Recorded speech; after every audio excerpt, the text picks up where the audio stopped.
Previously on Running the Wing. Man, NCAA men's basketball is back. There are some college teams I would like to discuss. The Arizona Wildcats. UCLA is one of mine. Ooh, Boise State. You can't lose the Hawaii Pacific at home. Also, Houston, dog. I Yeah. want to see if Houston can get over the hump, if they can win a national championship. Shout out to KP, Koa Pete, that is. 30 points, 7 rebounds, 5 assists, 3 steals in that win over Florida. Donovan Dent. I believe he is going to be one of those dudes that performs on the bigger stage, and Yeah. you'll see people talking about him in terms of potential to play in the NBA.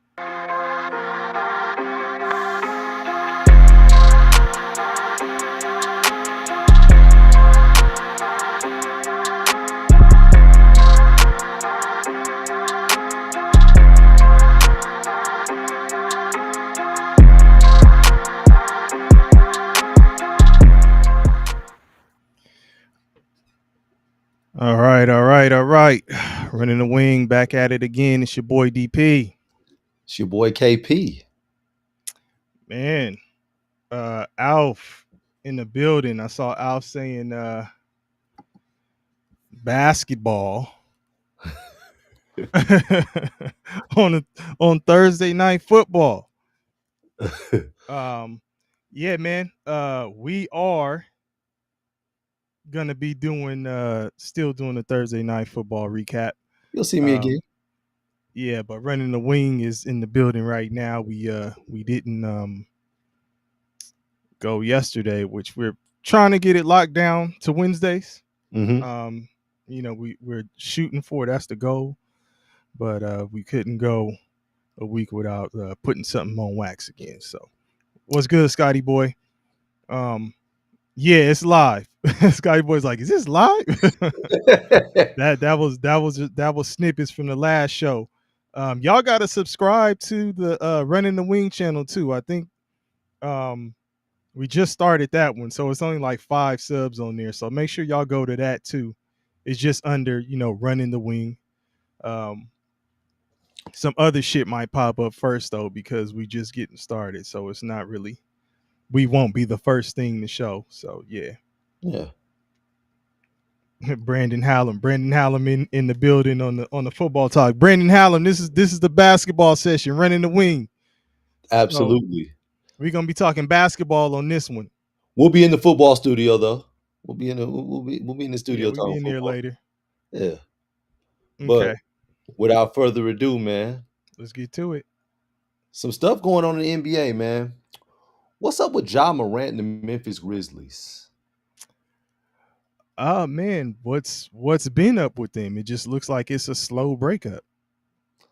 I don't even. I guess it is slow because it hasn't happened, right? Yeah. But yeah, it's Ja Morant clearly looks unhappy, and the Memphis Grizzlies look unhappy with him as well. I don't think he was happy with the hiring of this new coach. He's the interim coach once they got rid of Sleeves in the building. But and I think this coach, the new coach, is more so like, look, man, either you gonna get on my page, or we gonna find a way to sit you down or move past you. Okay, I mean, sitting down is something that's not gonna happen with a player like that, right? You're going to move past him if it's a situation where he wants to go and you want him going. Like, you're gonna have to get what you can in return for him. So you have to start looking to make your trades now. Sitting them down, what is that, like a punishment? Like, I said sitting down, and that's the wrong choice of words, because he's still playing 34 minutes, 35. Right. He's not necessarily sitting him down. That don't. It ain't high school, right? Where it's like, man, go sit your ass down. to the end of the bench, and then you let the game go along. Like, no, these guys are getting paid. Like, jobs ride on performances of players. So they got to decide really what they want to do. Do you want to stick with Ja Morant? Does Ja Morant want to be there? If he don't, then you know, if Doesn't it's a look like mutual thing, yeah. what are we waiting for? They're waiting for the right offer. And you're What, not, I mean, unfortunately, you're not going to get equal trade value for Ja Morant. Nico Harrison isn't making trades anymore at the moment. So you can't you can't get that value. you Um, you see sleeves? He said, thought this was another clip of KP walking through the giving his opinion. wait, what? What? Oh shit. Oh, he's saying it like one of your individual rants when you jump on and just start talking about the hoops and shit. Oh no, Oh, man, sleeves no, is funny. no. But yeah, it's. I'm gonna read you some stats, man. Okay. 4 for 14, 3 for 18, 7 for 20, 6 for 19, 5 for 16, 3 for 14. That's Ja Morant's shooting in the last 6 games. It's been, the last game he shot 50% or more from the field was December 29th against the Phoenix Suns. He was 10 for 19. Mm-hmm. Um, and they did win 114, 113. He had 28 points. Mm-hmm. But it's just a thing, man, right now where it's clear that something is off. In the last game, he had 8 turnovers. Mm-hmm. The game before that, he had 3, but the game before that, he had 7. Then he had 6, then he had 5. It's at a point where he has more turnovers than field goals made.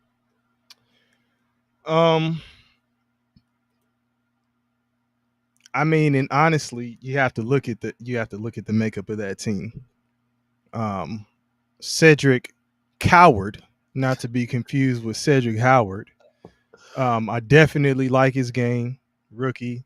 Mm-hmm. Gonna be doing some big things for them. Big things, baby. Big things, baby. Big things, big things, big things, big things, baby. But we all know that this team goes as Ja Morant goes. I don't think they can do anything as far as making any kind of playoff push, or anything like that without him playing well with the current makeup of the team. And if you move on and the team, you shake up the roster, then now we looking at something different. But as it stands, it goes as he goes, right? So if he ain't playing well, you threw out those numbers of his shooting and all of that type of stuff. What's their overall record? I believe they're 4-9. 4-9. That ain't gonna get you nowhere. And they are 4-9, number 11 overall in the West. Yes. Like, it's not a good recipe right now. It ain't, yeah, it ain't clean. It ain't 409. No. It ain't that. It's No. 409. No. So nah, man. So you think he'll be traded before the trade deadline? I do. I think he finds himself somewhere cold, freezing, where there's frigid winters. Hey, And did you see what Alf said? no, He says Ja will be in Minnesota. that's the place I'm thinking as well. Okay. What? And I kind of thought that's what you were saying. What type of deal does that look like to you?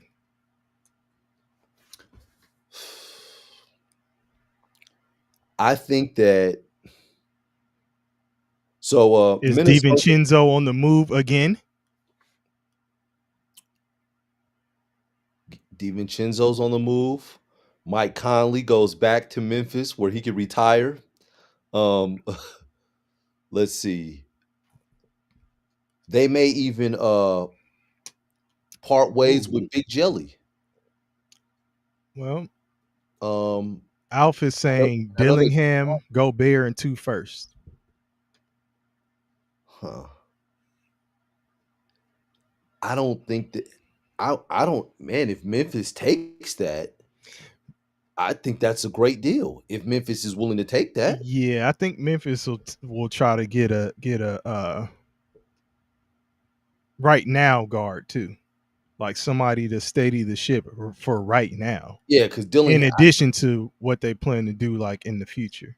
Yeah, I think Dillingham still has to continue to just develop and get stronger in this league because he gives up a lot of size. Pause.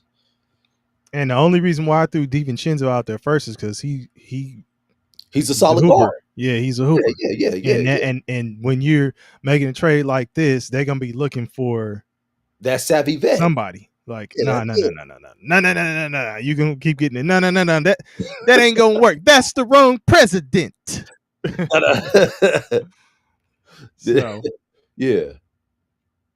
no. No, that no, I've my thought is that Big Jelly's in the trade. I know that he just signed a contract with Minnesota, but if I'm Memphis, I'm pushing to try to get him. I'm pushing for that. Like, man, we gotta get something in return. You're getting you're getting our franchise player, so we got to get something. So let me get him, and we'll take Conley off of your hands. We'll bring Conley back with DiVincenzo. But if they could get off, if they could get off with 2 first rounds and Rudy Gobert and Dillingham, if I'm Minnesota, I'm gonna hurry up and pull the trigger on that trade. If Memphis is entertaining that offer, Yeah, I'm trying to see what Nas Reed's contract is looking like. Since you mentioned him, 5-year, 125 million. I think, and that's team friendly. And Rudy Gobert has what left? Because Alf is saying that's the only way to make the money match. Okay. He signed for a 3-year, $109.5 million contract. Well, then why can't Nas Reed money match? Yeah, it probably can. Yeah. How many? I don't know how many years Morant has on his contract. But that'll be something to. Let's see, Ja Morant. So he signed a 5-year, $197 million contract. When was that? Okay, so this year he'll earn close to 40 mil. So he's at close to 40 mil. Gobert at around 35 mil. And where is that putting Nas Reed at? What did I say? 125 for 5? Yeah. Or 120 for 5. Okay. I mean, you got to do some number crunching, and it's Yeah. not just going to be those guys. You got to No, put a couple different no. players in the mix, but And your boy Cedric Howard is he may end up being the face of that franchise. Like, and for those listening, you think he's the face of a franchise kind of guy? I do. Yeah, he Okay. interviews well. Yeah, that was one of the things that that they raved about him, GMs and everything in the pre-draft. It was talking about how well spoken he was and how well he interviewed. So Okay. absolutely. And I mean, look, if Memphis is tanking and doesn't do well, I know a guy, Memphis is Tennessee, but I know a guy not too far over in that Kentucky area, Louisville, that Who we talking about? Mr. Brown. What can Brown do for you? You know, Huh. see, Mm. he might be of interest in next year's draft to help your franchise out. But it looks like they're slowly getting rid of the disgruntled employees because Desmond Bain looked disgruntled last year. Yeah. And like they got him. Yeah. No, for sure. I don't know. I see Alf says if you don't send Rudy, it'd have to be Nas, Dante, and Conley. Yeah. I mean, that's kind of what if I was, you know, in that room with the Grizzlies and, rubbing elbows with the decision makers, I'd be saying I got to get Nas Reed and DiVincenzo Absolutely. and a pick. If we can squeeze Hit a pick. start high, huh? In Hell negotiations. yeah. And No, a you gotta pick. get the pick. No. Queen DiVincenzo. Okay. Deal. And So. Sleaze. Yeah, man. He's pretty good, man. He's pretty good. He better than his father. I don't know. Look, man, I'm not gonna go that far. Alf says he's been watching. Say they got to give him some more time. So yeah, man. Yeah. Yep. Oh man. That's how I know Alf has been watching. Because he know that they ain't getting it. Yeah, Exactly. Hey man, I'm trying not to say, as the angry uncle over here. I'm just like, yeah, man. That's how I I know agree. you've been watching, Alf. I ain't have to say nothing. Right. Man. So, man, since we're looking at the Grizzlies, and I just said I don't think that they'll be in the mix for making the playoffs. What new teams will make the playoffs? Whew. The San Antonio Spurs. You think so? Be in the playoffs. I think they will be one of them. I agree. I think first, I mean, that makes me think about who's not going to be in the playoffs. Yeah. And the Clippers would, even though that's my squad, they would be the first ones that I'm saying won't be in there. Man. So are we swapping the Clippers and the Spurs? Because everybody else, it looks like that's their No, yeah. it's not. That's not the only swap. Remember last year, Memphis made it last year. Oh yeah, Memphis is out of there. I said Memphis is out of there. Yeah, Memphis made it last year. Yeah, Memphis is out of there. I think Alf's Portland Trailblazers. Alf. Now you're a true fan. Is it fool's gold out there in Portland? Tell me, please. KP thinks they're gonna make the playoffs, but is it fool's gold? I think the pie is right, but it's not pie right. Oh wow. The pie is right. It's that pie that Martin stole on life. Oh, Alf said, is this in order? He said the seeding will be OKC, Denver, Houston, Minnesota, San Antonio, Lakers. Look, not to be confused with the Clippers, Portland, and Golden State. So you think Golden State will be in the play-in? Okay. I have to agree with this, man. Alf, Um, I have to agree with you, man.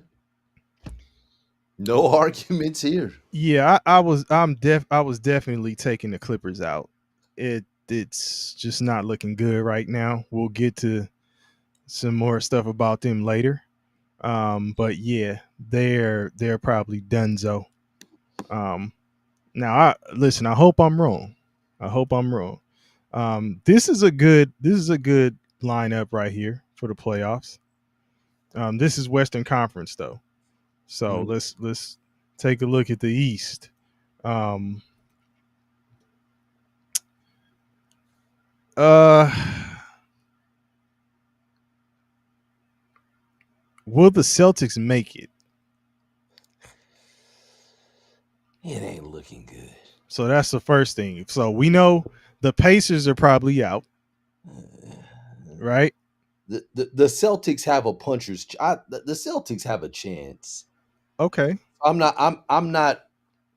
they have a chance. I mean, they're Yeah, not I think it's too early. I way think it's too outside early looking to in. say they're not gonna make it. Right. Yeah.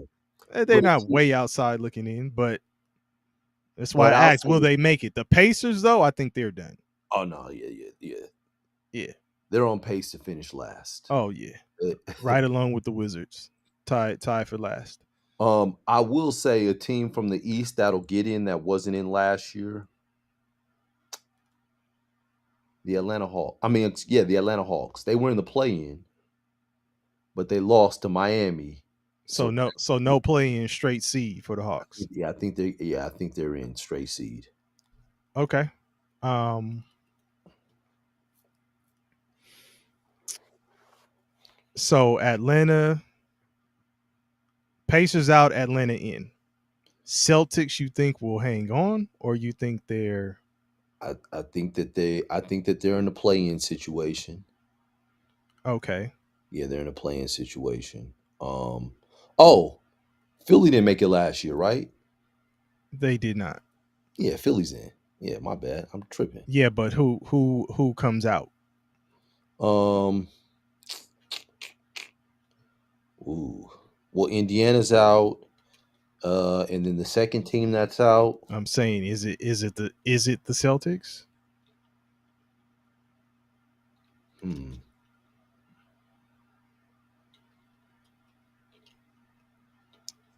I'm gonna Uh, go.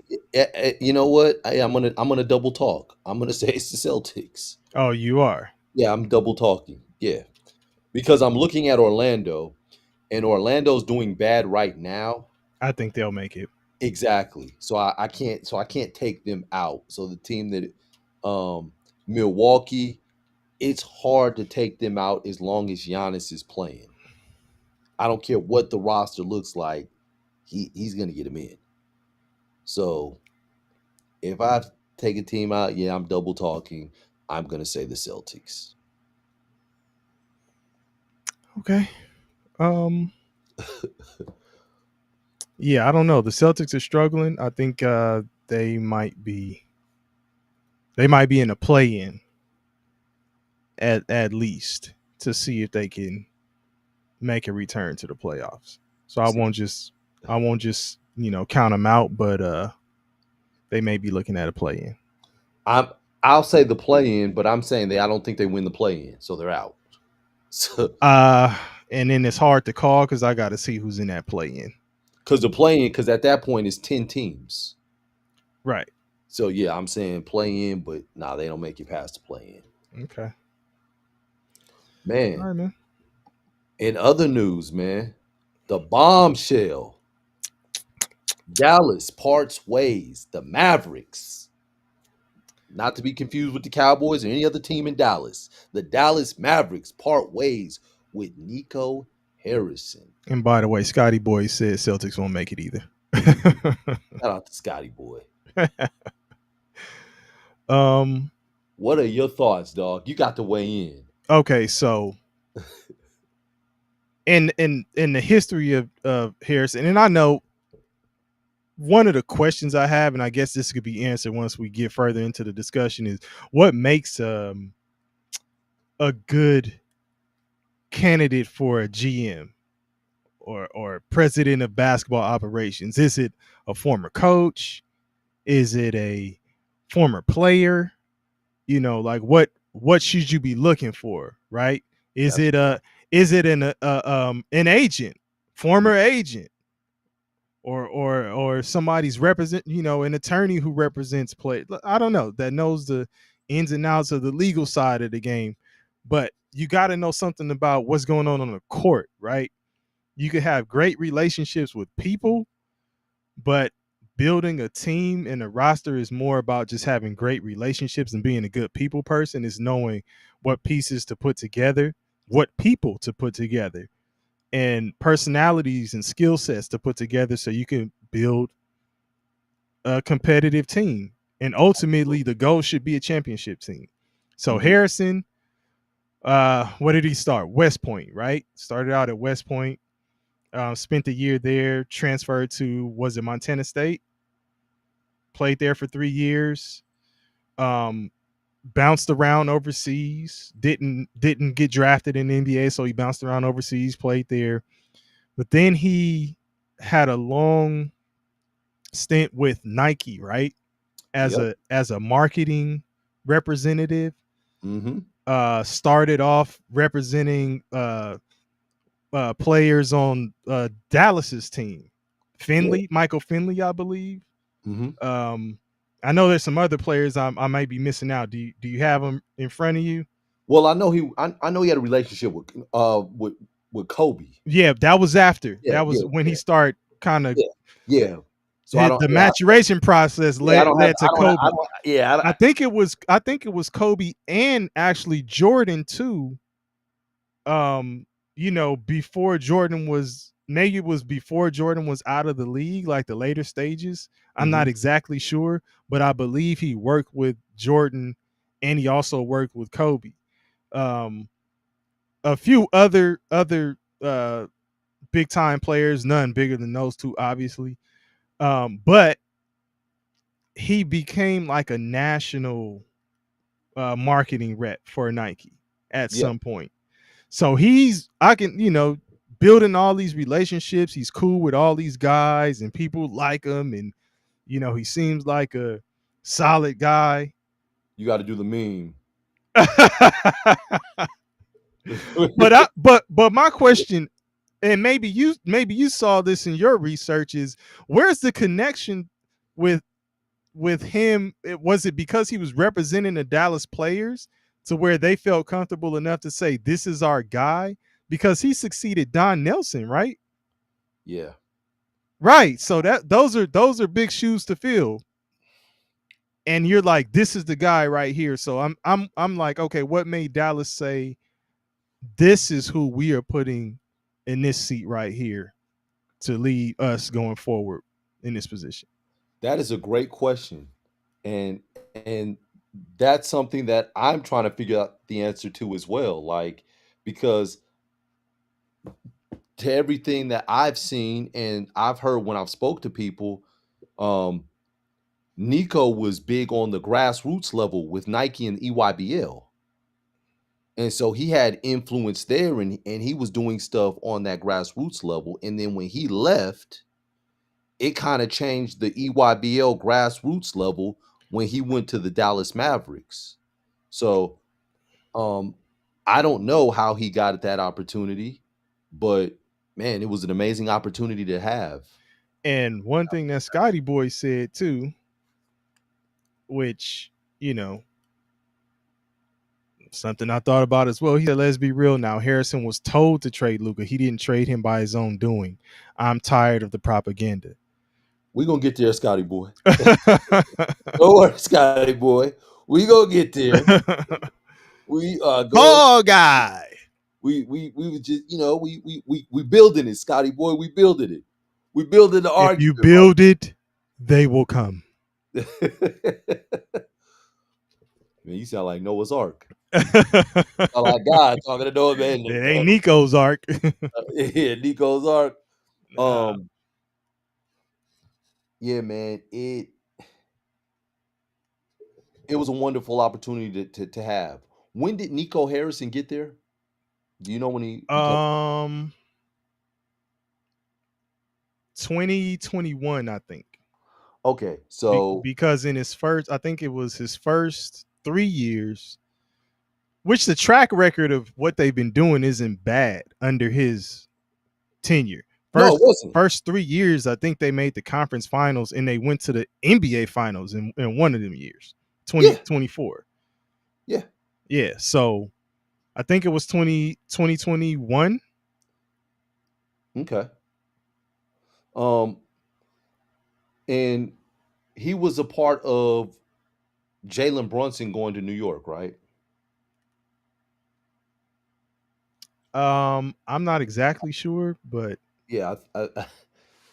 So, because once they start digging up all the old bones and all the skeletons. oh no. What? Did they dig up that one about him botching the Steph Curry to Nike presentation? That was one of them. Another one is that they had he had Drew Holiday. What was it? Drew Holiday on the same tier as Nikola Jokic in terms of NBA players and talent. Like there's a lot of stuff coming out Mm-hmm. about Nico Harrison. But the one thing that I will say about him, I do agree with you, Scotty boy. This was not I don't think this was his idea to trade Luka. I think he executed it as the GM, but he was urged by higher powers, the powers that be, the new ownership that took over Dallas to do this. I think we need to use a stronger word than urged. Okay, he was nudged, he was forced. We're gonna say forced. Let's forced to. Okay.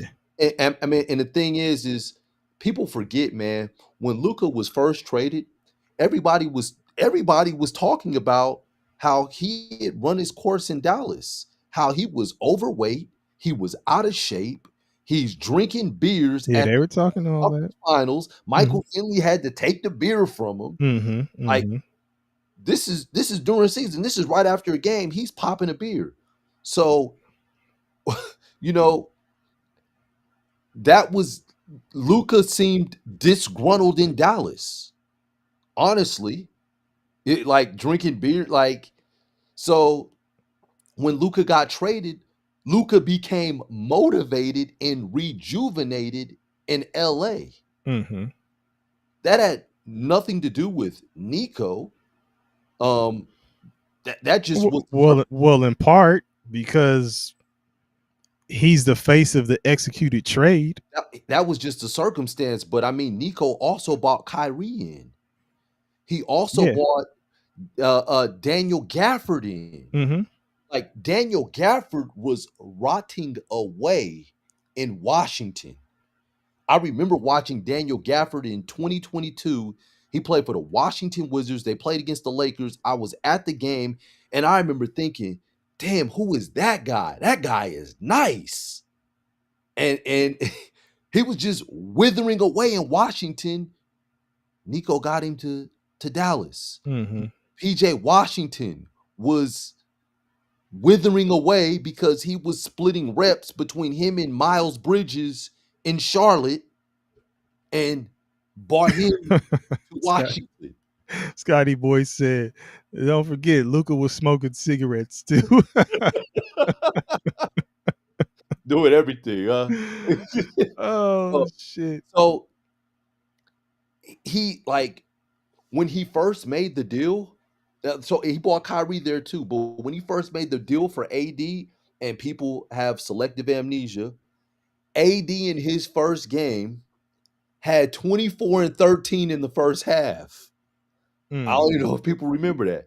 AD looked motivated Yeah. and rejuvenated. And then after some time, AD started eating some of that Dallas food. I guess that's he got on that Luka Dallas diet. And, and AD Well, started if you talk about motivation though, is he motivated if now Kyrie is out Yeah, not yeah. not playing. Luka's gone, obviously, because that was in exchange for you. Like they're they weren't really a contending team at that point. No, they weren't. And Kyrie went down in March. So the deal went down in February. Kyrie went down in March. Shortly after. Yeah, so you never had time to see it materialize. But with that big front line, with the Kyrie, they would have been a problem. Yeah, you just need the guard play. It's similar to like, and I'm not saying that Houston engineer is on board with Dallas in terms of player for player or anything like that. Mhm. But Houston has a big team, Yes. right? Yes. And when they lost their point guard to an Achilles tear, Fred VanVleet. Van Fleet, we're talking No, about no, how torn ACL. Torn ACL. ACL. I'm sorry, well, torn ACL. We're talking about how that looked like it kind of threw them off their square. Like they look like they need a guard to facilitate the offense. Absolutely. That's Dallas. They need guard play. I mean, you got some guys in, and I don't shit on these players. You got some guys in there who are capable and stuff like that. But Kyrie is a big loss. That's not, you don't have another Kyrie Absolutely. sitting on that bench. Coach ain't saying, hey, Kyrie number 2, come on in. Like that ain't happening. So it's a big void for them to fill. Man, even with that, you look, right? Okay, so you make those trades, you're dealing with injury. You get the first pick in the draft. The media, everybody said Cooper Flag. You got to get Cooper Flag. There's no way around it. Now, Yeah. does he want, I don't know if he wants Cooper Flag. The one thing that I have kept saying, like, I like the pick, but I keep saying, and I've kept saying, Cooper Flag isn't a franchise player. He's a good player. He's a good piece. But everyone is saying it like he's a franchise player. He's going to be the cornerstone and he's going to be the game changer. You get Cooper Flag, instead of playing him at his natural position, Jason Kidd plays him at the point guard spot. Yeah, and we talked about that last time, but and I'll say this, for his development, I'm not necessarily mad at it. I understand that, but if you're not mad at it and it's about the development, then you can't throw up the fact that Dallas is 3-9 and start blaming Nico Harrison for everything if Jason Kidd decides to play him out of position to develop him. Yeah, I'm not doing that. I hear you. I'm just saying, like, it's like, come on, man. But in the games that they lost, in the games that they played so far, they're 3-9. First game, San Antonio Spurs, 8-3. They lost. They lost to Washington. Washington 1-10. That's the only game Washington won all year. So that was a bad loss. Toronto, they beat Toronto. Toronto 6-5 has a winning record. They lost to OKC. OKC 12-1. They beat Indiana. Indiana's 1-10. They lost to Detroit. Detroit's 10-2. They lost to Houston. Houston 7-3. They beat the Pelicans. No, excuse me. They lost to the Pelicans. Right. Pelicans 2-9. They lost to Memphis. Memphis 4-9, has a slightly better record than them. They beat everybody who they were supposed to. And that's what I was getting at exactly. Except for Washington. the Wizards. Yeah, they split. Right. They split with them. But every other loss that they had, those teams have better records than them, and they're probably better teams. And with the pieces that they have, they haven't had their whole team. Like, AD's been out. Gafford's missed some time. Likely's missed some time. Lively missed some time. Kyrie's out for the season. Yeah. You bring in Russell. Russell has looked like a shell of himself so far in 21 games. I mean, excuse me, in the first 11 games, he played an average of 21 minutes. He's averaging 11.5 points. He's shooting 37% from the field and 27% from three. Is it 11.5? I had 10.9. That's not. I had it through the first 11. Play Okay. 12 now. Okay. So, yeah, like looking at their team stats, they're last in points per game. They're 26 out of 30 in field goal percentage, 44%. Mm-hmm. They're last in three-pointers at 29%. They're 25 out of 30 in free throw percentage. They are 13th in rebounding. That is a bright spot, but that's what the intent is when you put that big front line in. So that's part of the bright spot. You just haven't got a chance to put it together. Nico Harrison said when he made that trade, they were looking at it from a defensive standpoint. Mm-hmm. That they wanted to be better defensively. That's what they were going towards. So I could see what he was trying to do. It's it's an unfortunate thing. And he did become the scapegoat when you have your home crowd at games saying fire Nico when Dallas players That's are a at the bad free throw line. situation. You got to make a move. Yeah. So yeah. No, yeah, it's just the optics of it. When you got people out there saying fire Nico, but that's a crowd pleasing move, and it's the easy move to make to get the pressure off of your organization, by essentially making him the scapegoat. Yeah. Everybody is like, how could you make this the dumbest trade and all of these things? And Dallas is looking like a franchise that's botching the pass, the snap, whatever analogy you want to use, they botching it, right? At least that's the general consensus when people start discussing this trade.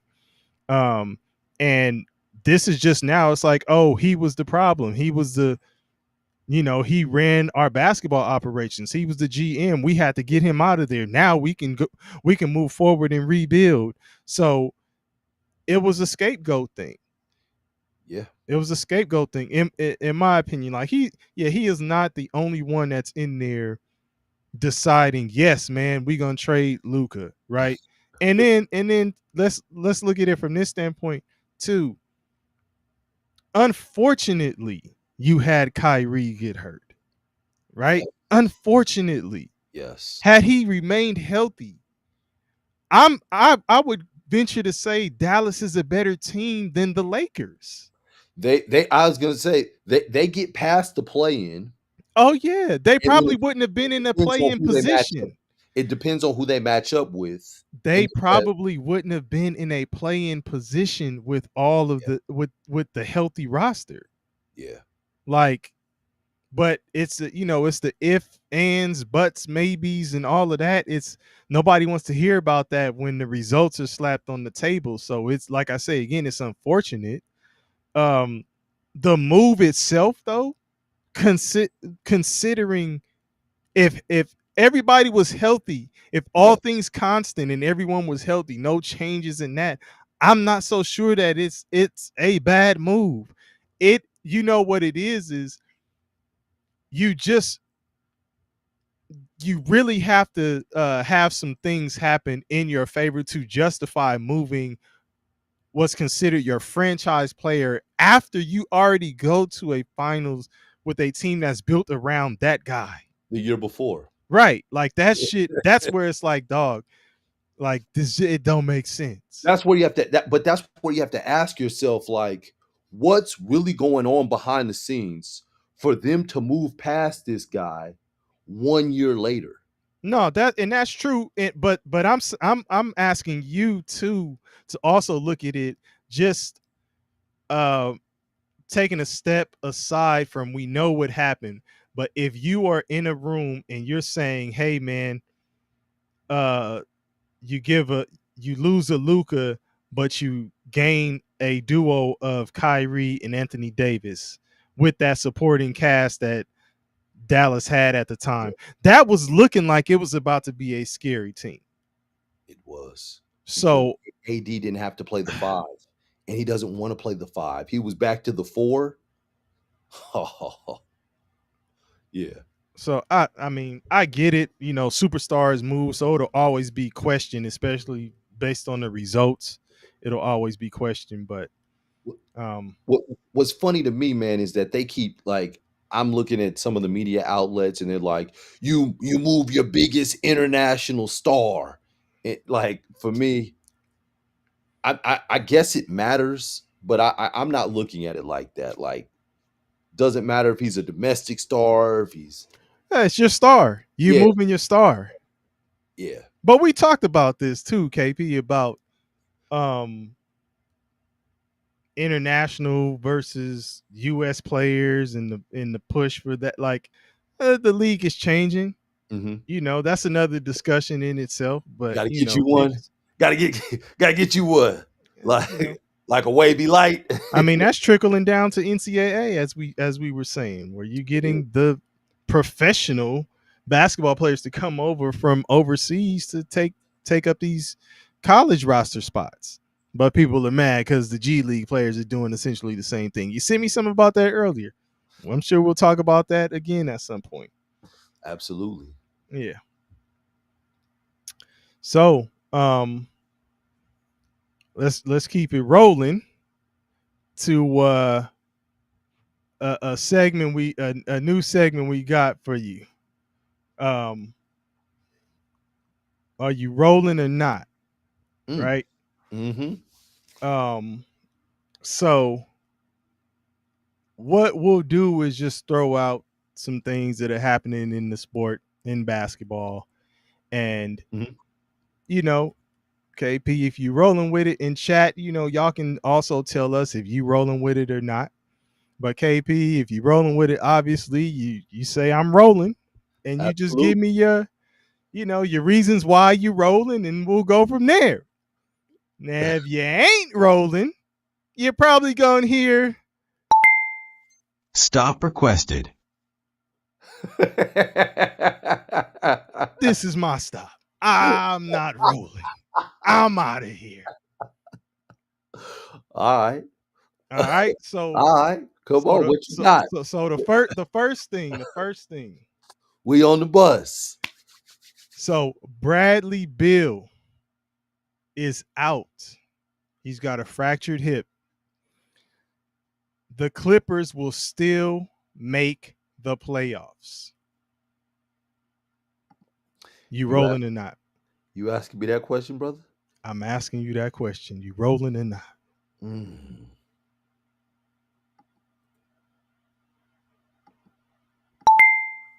Stop requested. I can't roll with that, dog. I can't roll with You that. can't take that ride. Nah, I can't take that ride. What about you, brother? Are you rolling or not? Listen, man, the Clippers are my squad. Bringing Bradley Beal over, I was looking at this like this is a great move. I thought for not just for the Clippers, but for Bradley Beal, right? Mhm. Because people were talking about him like he's washed, he's done, and I was like, I think he still got some left in the tank, man. Not an over the hill player, skillful player. I just think he was not in the right situation in Phoenix. Were you when they brought him over? Were you cheering? I was definitely happy with the move. Did you say hip hip hooray? Oh, come on, dog. Listen, hey, Bill, I'm wishing a speedy and full recovery for you. This dude KP taking shots, man. Hip Oh, hip man. hooray. But to answer the question, man, am I rolling or not with this? Stop requested. I'm off. I can't do it. I can't do it. No Bradley Beal. They're already struggling. Nah. And Scotty Boy says if Kawhi plays, he's taking that ride. Pause, but no. Okay. Yeah. So I got one for you. Josh Giddey will win the NBA's Most Improved Award.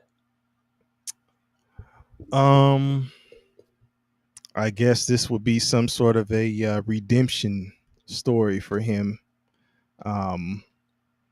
Given how things went, after his departure and leading up to his departure from OKC and thereafter. He's playing well. We were talking about him the other day. And if you compare this to what he was doing last year, it's a big improvement. It's early, and the only reason why I can't make a call, so I'm not going to say no. I could say I could roll with this. I can roll with this, and partly because I don't have enough information on other players at this point in the season to make that call. Is early, but I think he's definitely justified to say an early candidate. Oh. So, 21 points per game, 9.6 rebounds, 9 assists, 46% shooting from the field. He is the number one guy. Kobe White has been out. They were on a winning streak. They've been losing as of lately. I think that they get into the playoffs. You've got to look at him as the main guy and the catalyst that's getting them over the hump. Yeah, I'm staying on the bus, man. I'm taking this ride. He wins the NBA Most Improved Award. All right. Got another one for you. The Thunder will win over 70 games this season. You rolling or not? You start counting on your fingers. There's 82 games in a season. They've already lost one, so they can only lose 12. They've lost one. They have 11 left that they can lose. Mm-hmm. They've been without J-Dub all season. Mm-hmm. They've played some games without Chet Holmgren. It's still won. They've played some games without Lou Dort. They've still won. They've played games without Case and Wallace. They've played games with virtually none of their guys except Hartenstein, Shai Gilgeous-Alexander. Man, they got guys on top of guys. Pause. Yeah, but definitely it's pause. like, you got Isaiah Joe who's came back into the fold. You got another guy out of Santa Barbara. His name is escaping me. He's out of Santa Barbara, second-year player. He's a problem. Oh my God, he's a problem. Out of Santa Barbara? Yeah, he's out of UC Santa Barbara. Yes. He is a lefty and he is a problem. Dang, isn't that, I want to say AJ Mitchell, but I don't know if that's the name. But 70 games. It is AJ Mitchell. Yeah, AJ. Yeah. Mm-hmm. I say all that to say this. Stop requested. They're still in the West, and that West is still a juggernaut. They lose 13 games.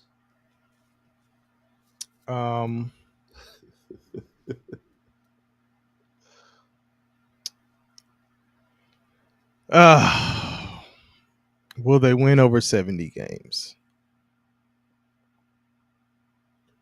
They're still in the West, but then I would ask, who is really going to give them trouble right now in the West? Maybe the Nuggets, Spurs. Outside of that, It seems like they have the Timberwolves number. They have the Timberwolves number. I don't think the Lakers are strong enough. I'm waiting to see how they are when they have LeBron. When LeBron comes back, Yeah. engineer, no shot at your squad, the Rockets, but we have to see what's going to happen with them. I'm not going to be as long-winded as KP was on it, but I too Stop requested. don't. The 70 is it's a grind. So I'm not sure that's going to happen. They'll get close. Yeah. They'll get close. I got them at 69. Okay. Oh, yeah. Pause again. But go ahead. All right. So y'all be teasing me about his name, so I'm gonna give him a new nickname. A healthy Vic Dub. Vic Dub. Who's Vic Dub? I don't know. Who is Vic Dub? I'm gonna say his first name and I'm gonna point at you. Victor Wembanyama. Okay. Not to be confused with Victor Wembanyama. So a healthy Vic Dub will be this year's NBA MVP.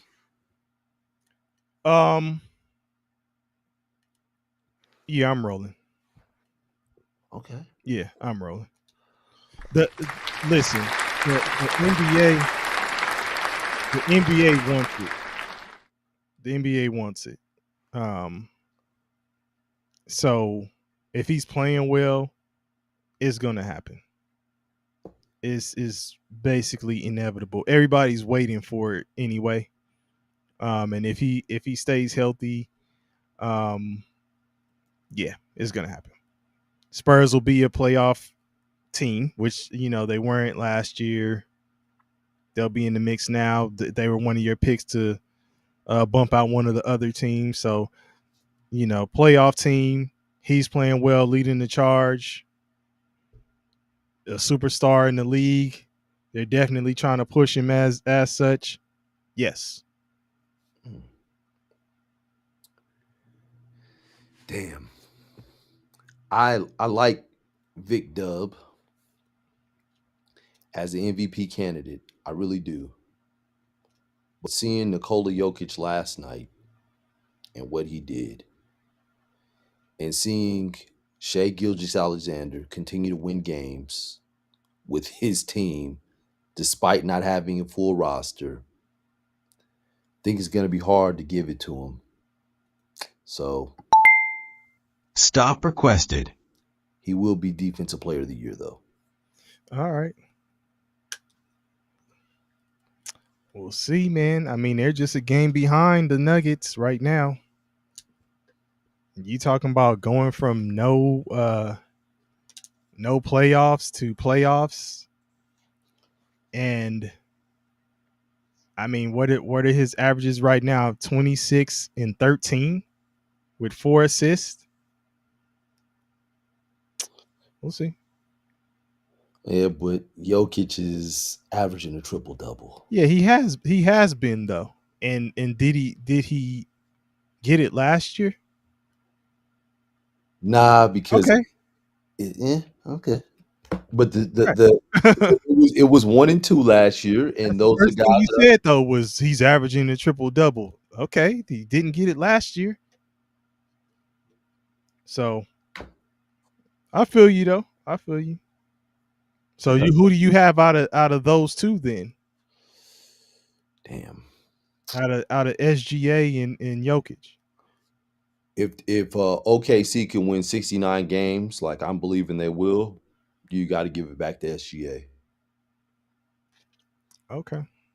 And what if you have the Spurs hovering around 60 games? Oh yeah, then Big Dub gets it. Oh, at 60. At 60, Big Dub gets it. Okay. Yeah. Hovering around 57, 55. 55, nah, 55. Okay. Yeah. All right. But 57, 58, yeah. Okay. That's yeah. All right, man. So that's you rolling and not We'll keep that going. Going forward. Hopefully, we can get some that'll have you really, really, really guessing, KP, really wondering what you should do. We'll see. We'll see. We'll see. But that was cool, man. First time around, we'll keep that going. Yeah. All right. So what else we got here? More so we had these NBA surprises, right? NBA surprises. And I think we kind of touched on that when we were talking about teams that we felt are, going to get in the playoffs. We touched on it a little bit with Vic Dub being a surprise this year. I asked that question, Josh Giddey.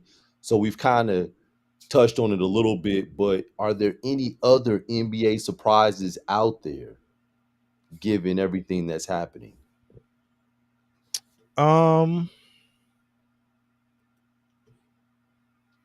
I think, well, I can't really call it a surprise with the Lakers. Without LeBron James, they're playing well, Mm-hmm. and we'll see if that stands. But I mean, you do have Luka, and if he is who everyone says he is, then they should be winning, right? Still, he did it with Dallas, so why not here with the Lakers? Uh, uh, Maybe because the Lakers roster isn't strong, the supporting cast isn't as strong would be the rebuttal, but he's still one of those guys. So, I would say Western Conference, the Blazers are being in the mix right now.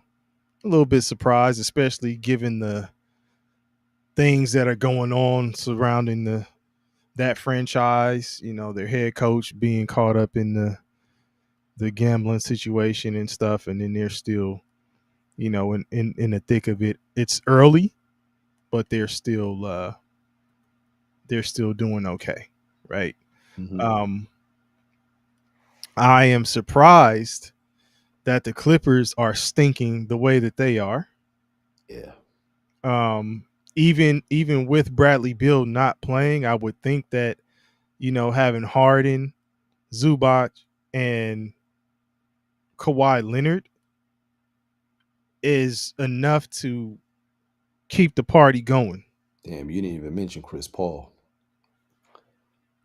And this is no disrespect to Chris Paul, I'm talking about like your core main guys that you would say, okay, everybody's always talking about who are your three. Everybody's talking about a three, and those would be the three that you name.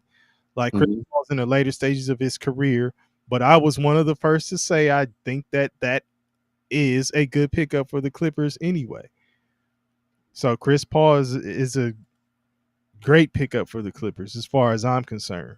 And it'll pay dividends, I believe, down the road. It's just where are they going down the road? I'm surprised that they're 3-8 right now, man. Yeah. I second that, man. But on another note, I'm surprised that Detroit is winning the East. They're 10-2. I watched them play a game this season. They played Cleveland, and they actually lost that game. They were god awful that game. Like, couldn't shoot. It just looked really bad. And that was the one time that I watched them on TV. So I was left under the impression, like, man, Detroit isn't very good. Oh my gosh. And boy, was I wrong, because man, they've only lost one other game besides that one. They've been getting it done. So shout out to JB Bickerstaff and what he's doing in Detroit, because Mm-hmm. they're doing well. Yeah. Yeah, I mean, on the East, I wouldn't have said, oh, Detroit will be leading, but I thought they'd still be a competitive team. Man, they could have won uh the first series against the Knicks if some things went different ways first round last year. So Yeah. I'm not surprised that they're still competitive. Maybe 10-2. I wouldn't have guessed that. So with that part, I agree. But And Golden Scholar, aka engineer, said Paulo Banchero is also a surprise. He expected the Magic to do better, but he seems injury prone. So unfortunate what's going on in Orlando. I did expect them to be further along when they brought Desmond Bain over. It hasn't worked out yet. Not saying it won't, it just hasn't at the moment. okay. Yeah. It's we'll see, man. Did you have them as a team that's not in the playoffs? I had them in. Okay, you got them in. Okay. Mhm. They got to start cooking. Yeah, they got to start cooking. Yeah, they do. They do. Yep. Man, let's round it off with what you got here, man. We started with one segment and we launching another segment, man. You got to show me more. And so with that, this is directed. It could be at NBA teams, it could be at NBA players, it could be at NBA GMs. But it's just kind of a message of that in a sense. So the first candidate for you got to show me more, the Sacramento Kings. Start by saying this, man. Sacramento has the same record as the Dallas Mavericks, 3-9. They got Zach LaVine, they've got DeMar DeRozan, they've got Russell Westbrook. These are some of the older guys, I understand, but you still got Domantas Sabonis. You got a squad over there. Yeah, you saying these some of the older guys that listen. You have a squad. Yes. A couple years ago, you ended a 16-year drought and made the playoffs. Y'all were lighting the beam. You guys in that year, you took Golden State to 7 games.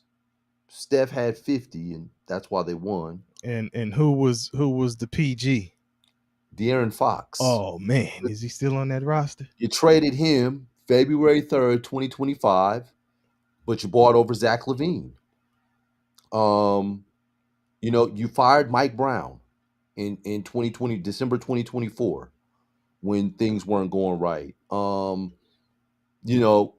It's been things going on for quite some time. You bought in Doug Christie to steady the ship, Sacramento Kings legend, with them uppercuts.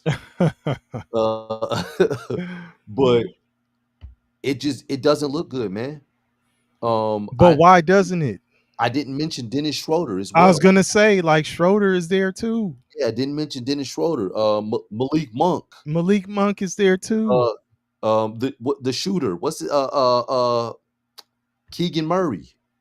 Right. You got pieces, and it's not looking good. So, you know what, Sacramento? You gotta show me more. Gotcha. Yeah. All right, man. So the duo of Paul George and Joel Embiid. I believe these two played against each other a total of 18 times. Have played with each other on the same team a total of 15 times. So you have Paul George and his return looming. So he should be back on the floor. I'm hearing that he's been cleared for, he's in the final stages of, He's been cleared for contact. Yeah, well, he's in the final stages of his return. Let's just say that. Okay. And last year, Embiid didn't play very much, shut him down. Then Paul George shortly after, he was also shut down, right? And then you have Tyrese Maxey, who's been cooking. Yeah.